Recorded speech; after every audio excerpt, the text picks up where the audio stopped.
Buenas tardes, estamos en el noticiero de las 3 de la tarde. Reciban un cordial saludo de su servidora Dulce Escalante. Hoy nos acompaña el gran filósofo Karl Popper. Señor Popper, sea usted bienvenido a este su programa, donde estaremos analizando algunas de sus posturas, como su concepción de la ciencia, de la sociedad abierta y de su teoría de la democracia, así como el rol de los partidos políticos. Muy buenas tardes, auditorio, buenas tardes, Dulce. Un gusto acompañarlos en este programa educativo. Señor Popper, para entrar en materia, comenzaremos con una pregunta muy específica.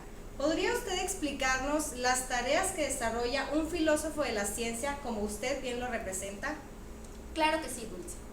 Los filósofos de la ciencia deben formular ciertas metodologías o lógicas del descubrimiento.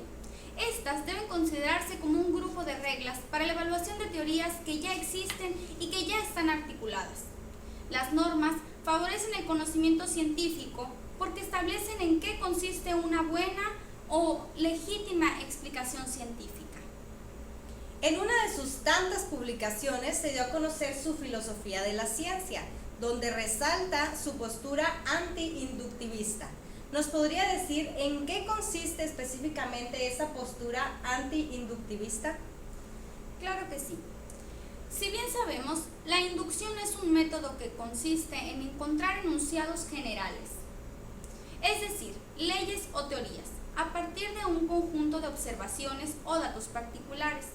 Pero tal método científico no existe. Es decir, ya no puede existir un método lógico para generar nuevas ideas, ni una reconstrucción lógica de este proceso. Solo se puede alcanzar por medio de algo así como la intuición apoyada, por medio de la introyección de los objetos de la experiencia. Estoy de acuerdo con usted, señor Popper. Y de aquí viene otra pregunta, que sería, de las teorías ya establecidas, ¿cuál es su postura ante las verdades absolutas de leyes o teorías científicas? Si bien es cierto, Dulce, no puede existir siquiera una esperanza de que una teoría ya establecida se quede para siempre, es decir, no tiene una verdad absoluta. También Hume lo dijo, y en él me apoyo. No importa cuántos enunciados observacionales existan, ellos no implican la verdad de un enunciado universal. Muy bien. ¿Y existe algún criterio para determinar el carácter científico de una teoría? Un sistema de enunciados o teoría se considera científico solo si admite la posibilidad de que alguna observación lo refute. Ninguna teoría puede decir algo sobre el mundo empírico a menos que sea capaz de entrar en conflicto con este mundo. Esto es, siendo refutable. Sabemos que la concepción inductivista de la ciencia es un sistema de enunciados irrevocablemente verdaderos e incapaz de ser derrocada, a lo que usted denominó la concepción autoritaria del conocimiento científico. ¿Por qué lo denominó de esta manera? Bien, la palabra autoritarismo significa imponer una idea y no soportar que esa idea cambie, y en realidad las teorías científicas son conjeturables, hipotéticas y se pueden corregir.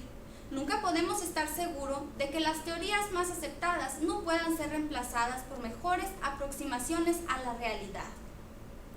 El deber científico es la selección de un problema, proponer una solución tentativa, formular una hipótesis, criticar la hipótesis y si ésta resiste o sobrevive, entonces ya se considera como exitosa.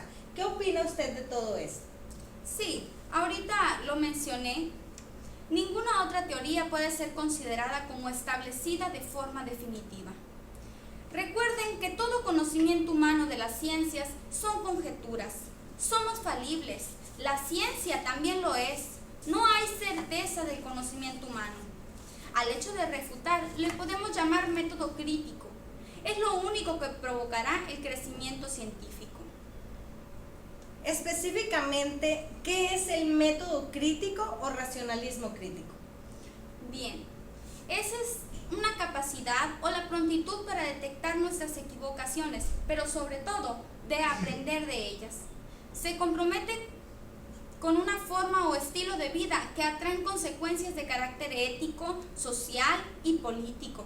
El racionalista crítico abogará siempre por tener una sociedad abierta.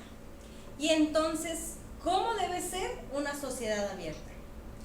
En una sociedad es una sociedad pluralista, en la cual es posible tener, expresar y abogar por las distintas posiciones con respecto a qué tipo de sociedad se debe buscar, a los fines de ella y a los medios para obtenerla. Se debe caracterizar por dos rasgos, Dulce. El primero es que en esa sociedad debe haber un debate libre, capaz de ejercer una influencia en la política verdadera, en la política real.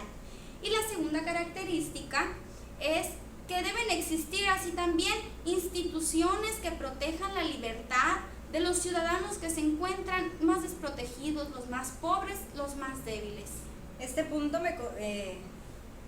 se me hace verdaderamente importante lo que menciona de proteger a los más pobres, porque normalmente no se hacen cargo los políticos de esto. Sí. Ahora, ¿qué papel juega la democracia en una sociedad abierta? Bien, posibilita la libre discusión racional o crítica y la influencia de tales discusiones en la política. En esta sociedad es posible que los gobernantes sean reemplazados periódicamente sin necesidad de utilizar la violencia. Se opone decididamente a todo lo que conlleve el autoritarismo o totalitarismo.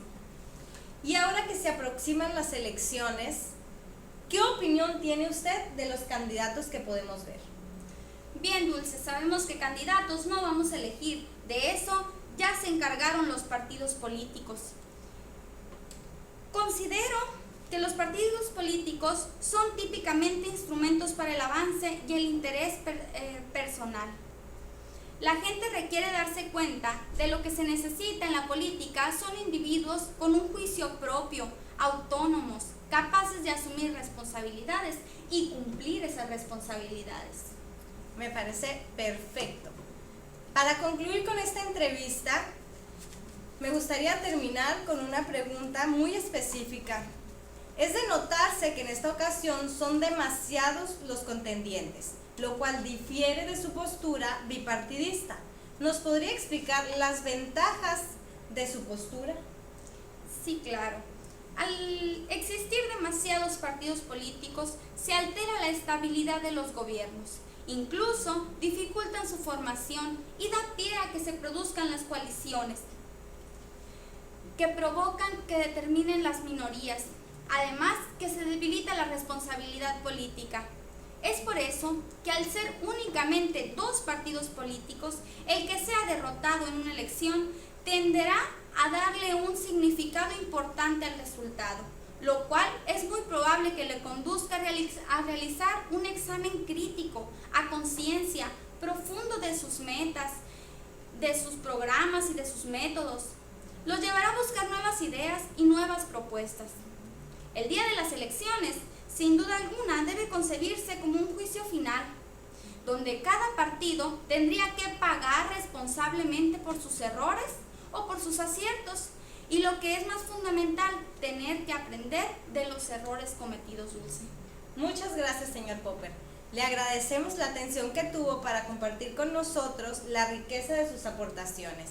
Estaremos al pendiente de sus próximas publicaciones. Esto ha sido todo. Nos despedimos de ustedes. Hasta mañana jueves, querido auditorio.